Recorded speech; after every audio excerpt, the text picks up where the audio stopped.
जीवन को महान बनाने वाली प्रेरणादायक कहानियां, निस्वार्थ भाव से जगत कल्याण की सेवा में समर्पित महान व्यक्तियों के अनुभव। प्रजापिता पिताश्री ब्रह्मा एवं मातेश्वरी जगदम्बा सरस्वती के संग के रंग, ईश्वरीय यज्ञ इतिहास की झलकियां तथा परमात्म शक्ति अनुभूति से अपना जीवन श्रेष्ठ बनाने के लिए देखिए कार्यक्रम प्रेरणा।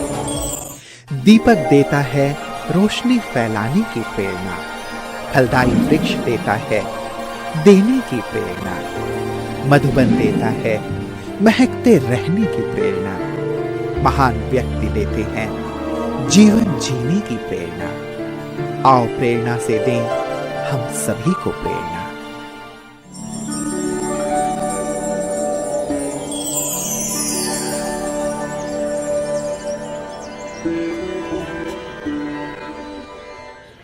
नमस्कार, आइए प्रेरणा कार्यक्रम में आपका हार्दिक स्वागत है।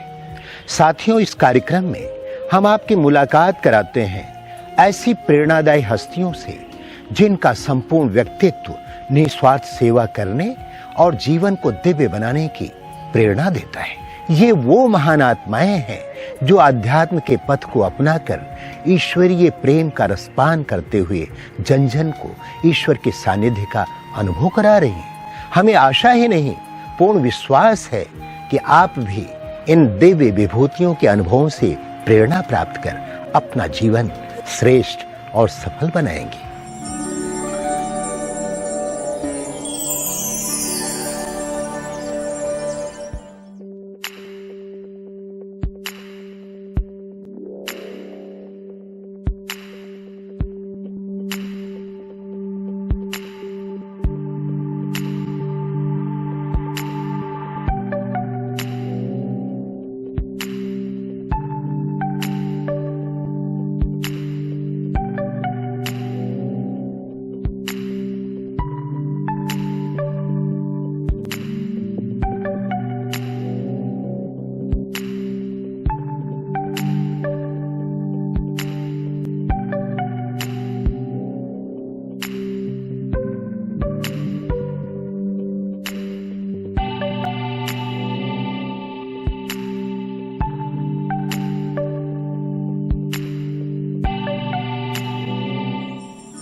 उत्तर प्रदेश के ऐतिहासिक शहर सुल्तानपुर के ब्रह्मा कुमारीज ईश्वरीय विश्वविद्यालय की मुख्य संचालिका के रूप में आदरणीय दुर्गा दीदी जी निमित्त हैं।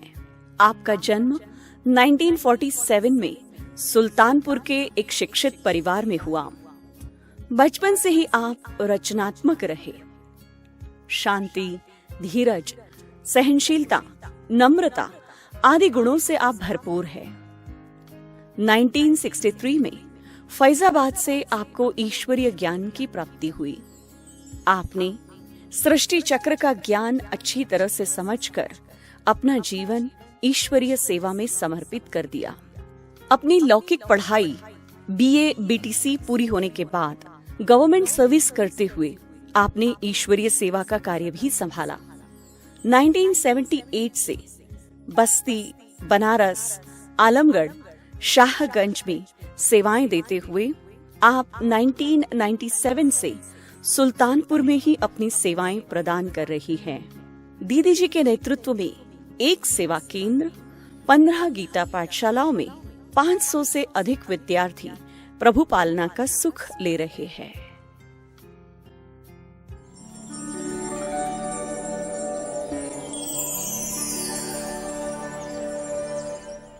और हमारे घर में सभी भक्ति भावना वाले थे।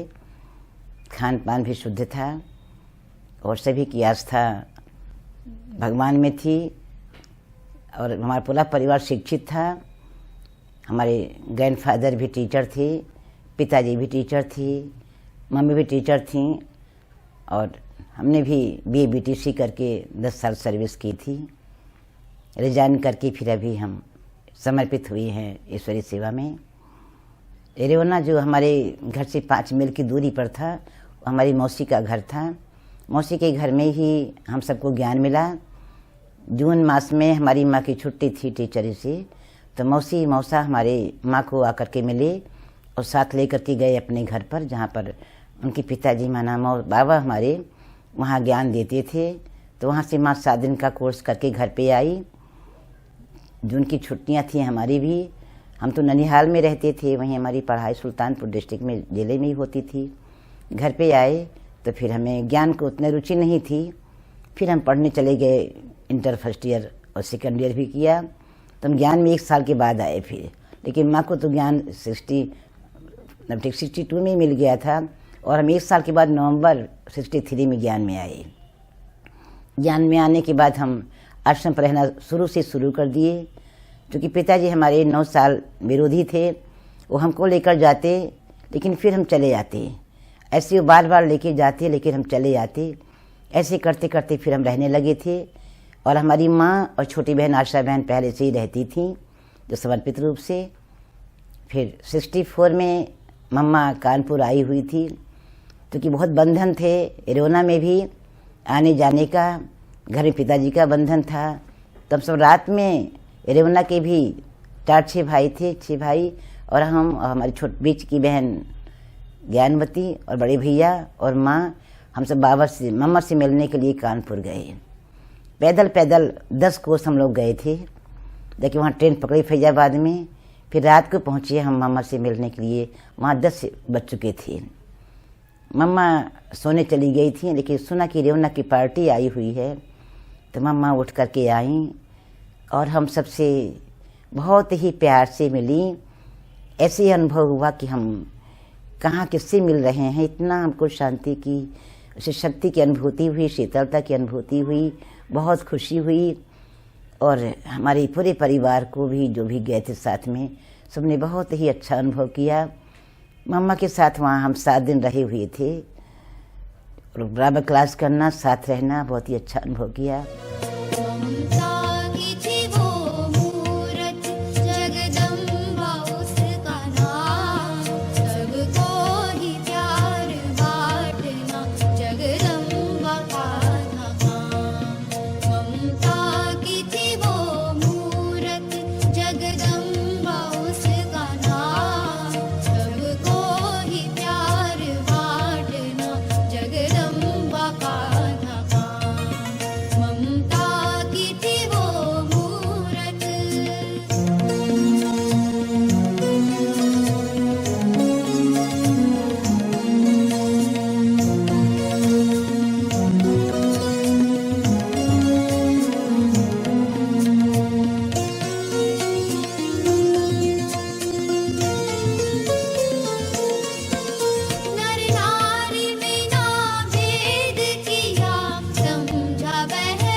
बाबा से तो नहीं मिल पाए थे साकार में, वैसे 63 में ज्ञान में आ गए थे, कि बाबा के हमारे पत्र व्यवहार बराबर रेवना से होते रहते थे। जो सारे पत्र हमारे पास अभी भी हैं। बाबा हिंट देते थे कि कहाँ कैसे सेवाएं करो, कैसे समर्पित होने के लिए बाप की भी छुट्टी होनी चाहिए, नहीं तो बाप विघ्न डालेंगे। आखिर वही हुआ। मामा के सामने हम 64 में कानपुर में एम ब्लॉक में केदवई नगर में रहना शुरू कर दिया था। 2 साल वहाँ रहे थे। पिताजी फिर हमको बुलवा लिए थे ऐसे झूठे कह करके कि आओ, नहीं आएंगे तो हम लेके पुलिस आवेंगे। तो फिर हम वहाँ से चले आए थे। आने के बाद पिताजी ने कहा अब आप नहीं जा सकते हो, अब आपको घर पे रहना है, क्योंकि मम्मी हमारी आश्रम रहना शुरू कर दी थी। फिर हम रह करके बीटीसी किया। फिर 10 साल हमको टीचरी करना पड़ा, क्योंकि हमारे 3 छोटे भाई, इसमें प्रेम भाई, सतीश भाई, हरीश भाई, ये छोटे भाई थे लास्ट में। तो इनकी पालना करती, इनको भी जब इनकी पढ़ाई पूरी हुई, ये माउंट आबू चले गए सेवा में, तो हम भी रिजाइन करके फिर बनारस में आ गए। तो बनारस कनेक्शन में ही हम बस्ती में रहना शुरू कर दिए थे। बस्ती सेंटर पर हम 2-2.5 साल रहे हुए थे। उसके बाद 81 में हम बनारस गए। बनारस में 7 मार्च 81 में दादी चंद्रमणि, दादी निर्मल शांता बनारस में आई। उनके सामने हम 3 बहनों का समर्पण हुआ था। वहाँ से फिर हम दिसंबर 83 में आजमगढ़ आए। तो आजमगढ़ की सेवाएं हमने शुरू की। वहाँ सेवाएं नहीं थीं, और सेवाएं शुरू करते वहाँ हम 94 तक थे। 94 से फिर हम 2 साल के लिए बस्ती गए। बस्ती में 96 तक रहे। फिर 96 के बाद हम सुल्तानपुर आ गए, क्योंकि सुल्तानपुर यूपी जोन के कनेक्शन में था। यहाँ कोई सेवाएं नहीं थीं। हम सभी बाहर में सेवाएं करते रहे, लेकिन हमारा जिला शून्य था। तो बनारस जोन से कनेक्शन तोड़ के, और पिता भाई गुप्ता साहब थे उस समय, तो गुप्ता भाई साहब से पूछ करके फिर हम सुल्तानपुर आ गए थे। यहाँ फिर गंगे दादी के कनेक्शन में कानपुर से जगदीशपुर सेंटर संभाला। वहाँ पर गीता पाठशाला पहले थी, फिर इसको सब सेंटर बनाया। वहाँ सेवाएं करते थे 2-3 साल तक। फिर वहाँ से सुल्तानपुर आ करके फिर यहाँ पर सेवाएं शुरू की 2000 से। तो 96 से और 200 तक वहाँ पर थे हम। तो 2000 तक जगदीशपुर में थे। फिर 2001 से हमने सेवाएं सुल्तानपुर शुरू की है। अभी हमारी 15 गीता पाठशालाएँ हैं, जहाँ हमारी 8 बहनें रहती हैं सेवा में, और 5 समर्पित हैं। और अभी हमारा नया मकान बन रहा है, विश्व शांति भवन, जहाँ पर ये सेवाएं चल रही हैं।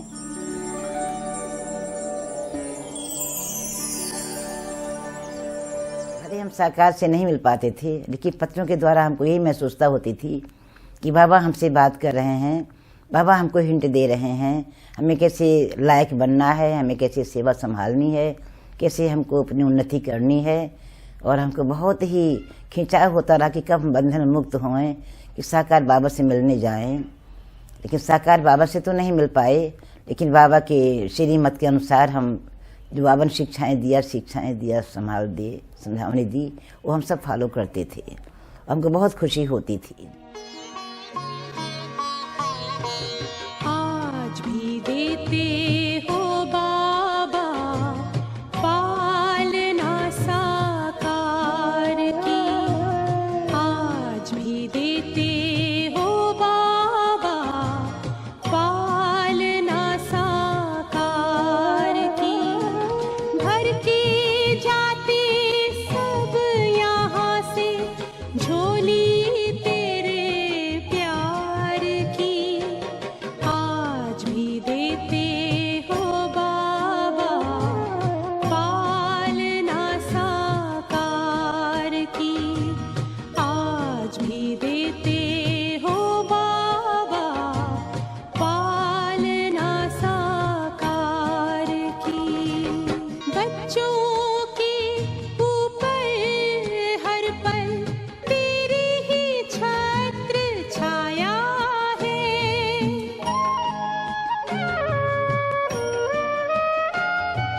साकार कहाँ अव्यक्त कहाँ, कोई ना अंतर आया है। तुमसे पाई दृष्टि हमने, दृष्टि हमने शिव निराकार की। बहुत हम सब 8-8 घंटा योग भट्टी उस समय करते थे, क्योंकि बड़ा बंधन था वहाँ पर उस समय। सन 63-64 में, 65 में तो कोई सेंटर था नहीं। इसलिए फिर बहुत ही आगे बढ़ने के लिए वो हमारी जो कमाई हुई थी योग भट्टी की, वो हमें आज तक भी सहयोग दे रही है और बहुत ही अच्छा हमको अनुभव हुआ। बाबा के पत्रों के द्वारा भी हम साकार पालना ले रहे हैं। 1971 में जब बाबा से मिलने गए, बाबा से पहली बार मिले, तो जैसे हमको ये अनुभव हुआ कि हमारे जन्म जन्म का बिछुड़ा हुआ बाप हमको मिल गया। बहुत हमको खुशी हुई और हमें जैसे उस दिन बाबा से मिलने के बाद तो नींद हमारी उड़ गई। इतना बाबा से प्यार स्नेह मिला और अब पक्का अनुभव कि हम भगवान से मिल रहे हैं, बाबा हमारे सामने हैं। और हमको वरदान दिया था कि सदा बंधन मुक्त बन करके उड़ती कला में चलना और उड़ते रहना। ये बाबा ने हमको वरदान दिया था। बाबा पहले तो इंडिविजुअल हर एक से मिलते थे, वरदान भी देते थे, टोली भी खिलाते थे, दृष्टि भी देते थे। ये चलता रहा 80 से 9 तक, जो हम सभी ओम शांति भवन में भी बाबा से मिलते रहे। तो बनारस में थे, बनारस से आना जाना होता था हमारा। कृष्ण बनारस से ही था। प्रभु मिलन की मस्तियों में झूमता मन गा रहा। प्रभु मिलन की मस्तियों में झूमता मन गा रहा। पाना था जो पा लिया अब, और क्या बाकी रहा। पाना था जो पा लिया अब, और क्या बाकी रहा। प्रभु मिलन की मस्तियों में।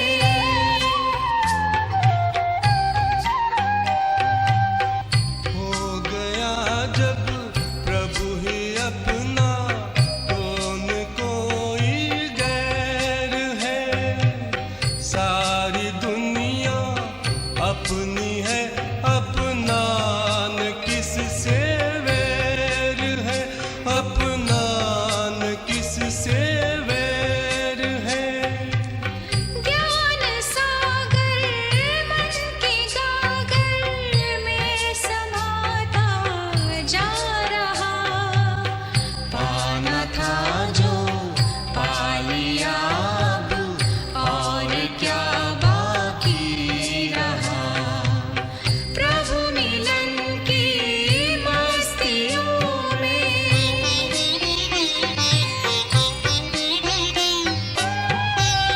मस्ती मौलाई में है दौलत मिली प्रभु प्यार की।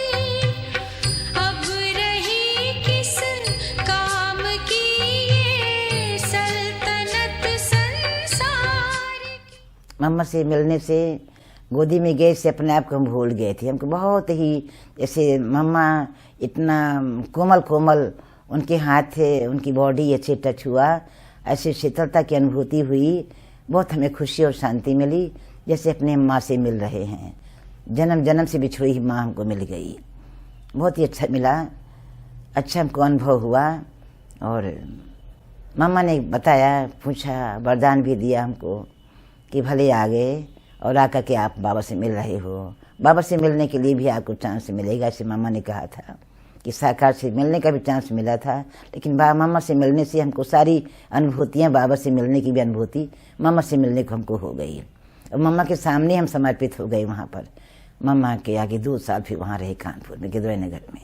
ऐसा कौन है जिसको आंख से देखा नहीं जाता, लेकिन दिल पहचानती है? ऐसा कौन है?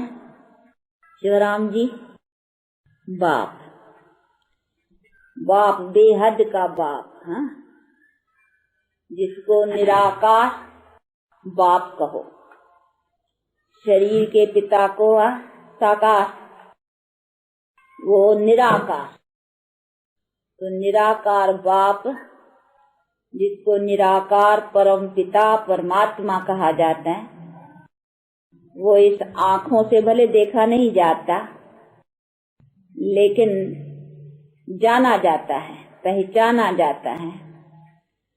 ऐसे नहीं आँखों से नहीं देखा जाता है, इसीलिए कोई चीज ही नहीं है, नहीं। बड़ी दीदी के साथ में मिलते थे। बड़ी दादी और दीदी तो साथ साथ मिलती थी, दोनों जन।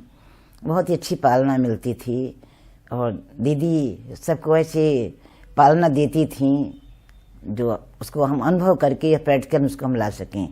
तो माँ दीदी प्रैक्टिकल में लाने के लिए ऐसे अनुभव कराती थी कि जो हम करके दिखाएं और बन जाएं। ऐसे हमको उनके द्वारा पालना मिली थी।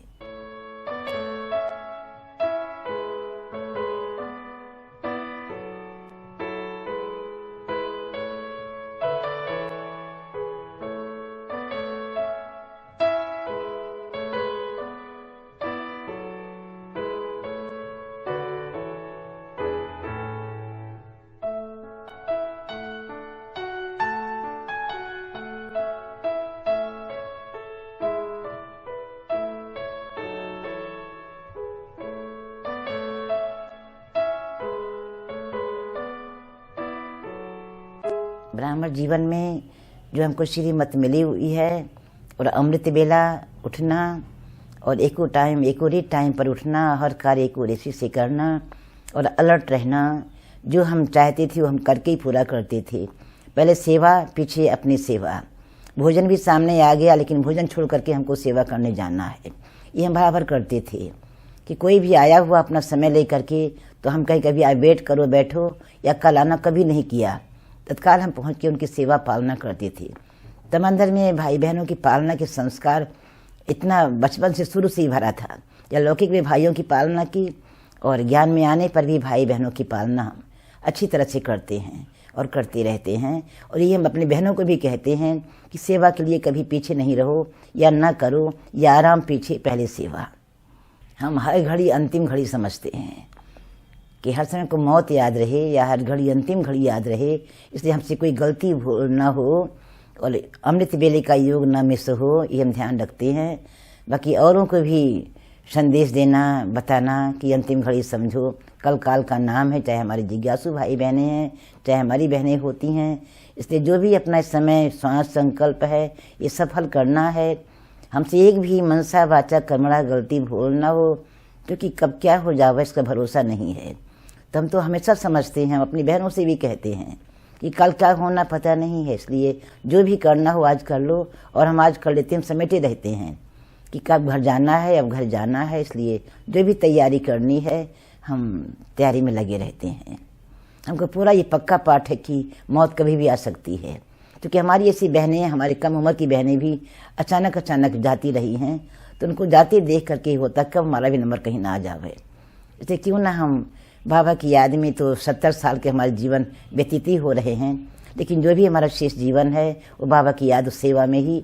और हमारा एक नौमी और एक नामी, हम यज्ञ की एक भी वस्तु, एक चीज़ को वेस्ट नहीं करना चाहते और न कोई वेस्ट करते हैं। और बहनों को भी शिक्षा देते हैं कि एक चीज़ भी वेस्ट नहीं करो, एक पाई का भी नुकसान करना कितना हमारा नुकसान हो जाएगा। तो हमारे अंदर में एक नौमी, एक बाबा, दूसरा न कोई, एक और नामी का संस्कार पक्का भरा हुआ है।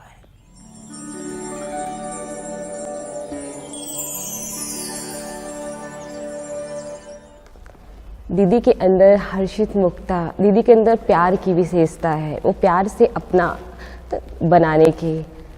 दीदी कोई भी गलती होती है तो उसे बड़े प्यार से समझा करके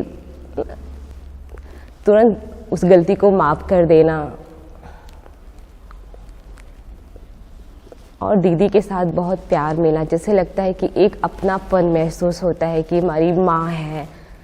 दीदी में जो सबसे बड़ी विशेषता है कि उनमें आत्मीयता बहुत ज़्यादा है। हर भाई बहन के प्रति जो आत्मीयता दिखाई पड़ती है वह बिना आत्मिक दृष्टि के संभव नहीं है। दीदी के अंदर जो मैंने विशेषता देखी, वो दीदी बहुत ही अनुशासन प्रिय हैं, खुद भी अनुशासित रहती हैं और उनका प्रयास रहता है सब लोग अनुशासित रहें, मर्यादित रहें। और दूसरी विशेषता दीदी की समाने की शक्ति दीदी में बहुत अच्छी है। सभी को साथ में लेकर के चलती है और पाक कला में विशेषज्ञ हैं। सभी भाई बहनों को साथ में लेकर के यहाँ से माउंट आबू जाना आना और सबको साथ में कैसे कैसे प्यार से रहना, बहुत ही भोली दीदी है।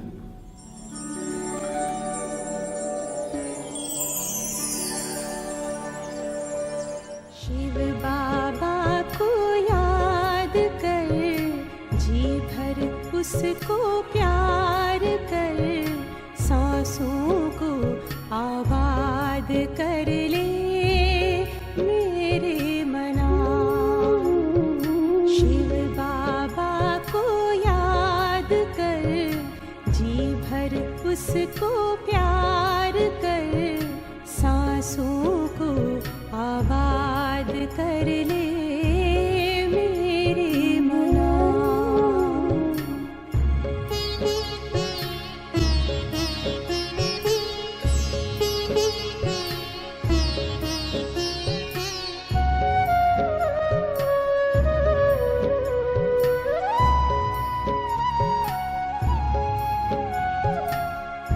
आया है लेके झूमती बहारें, रिमझिम बरसती स्नेह की फुहारें।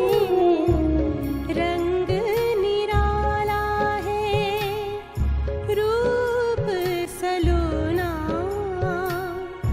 दिल चाहे उससे जुदा कब न होना। अपना इंतजार कर, बैठना हिम्मत हार कर, प्रभु का तू दीदार कर ले मेरे मना। शिव बाबा को याद कर, जी भर उसको प्यार कर, सांसों को आबाद कर ले मेरे मना। यादों की लहरों में जो लहराए,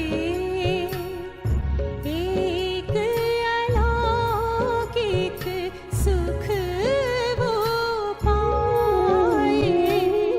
शूली को कांटा कर दे, कांटे को जूही, पर्वत को राई कर दे, राई को रूई। दिल ही दिल में बात कर, मन में मुलाकात कर, खुद को तू आजाद कर ले मेरे मना।